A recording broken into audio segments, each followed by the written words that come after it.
જય શ્રી કૃષ્ણ. કેમ છો બધા? મજામાં? હિતેશભાઈ અને એના ટીમ જોડે કેન્ટોન ફેરના 139 પહેલામાં અહીંયા અમે પહોંચ્યા ને આજે અમારો લાસ્ટ ડે છે. અત્યાર સુધીમાં જ્યારથી સુરતથી નીકળ્યા ત્યારથી અથવા તો ટિકિટ બુક કરાવી ત્યારથી નેહા મેડમના કોન્ટેક્ટમાં અને હિતેશભાઈના કોન્ટેક્ટમાં હતા.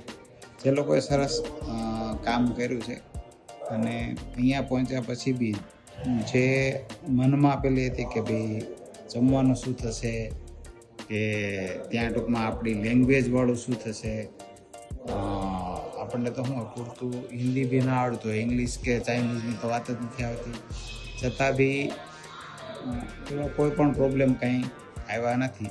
લેંગ્વેજની જગ્યાએ લોકોએ ટ્રાન્સલેટર બી આપેલા કે ભાઈ તમે હિન્દીમાં બોલો તો સામેવાળાને ચાઇનીઝમાં બોલીને તમારું કામ થઈ જાય. એમાં કોઈ પણ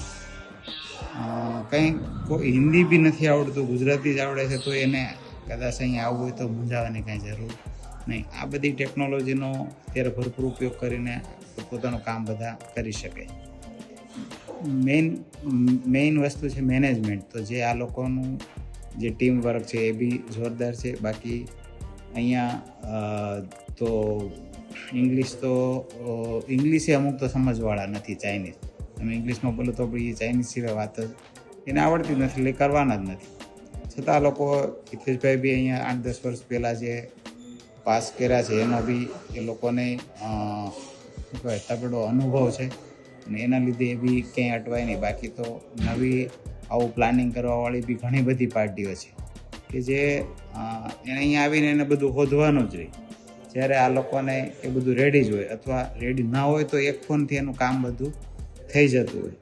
એટલે ઓલ ઓવર રિવ્યૂ આપીએ તો 10માંથી 10 માર્ક બી આપી શકાય. આવું કામ આ લોકોનું છે.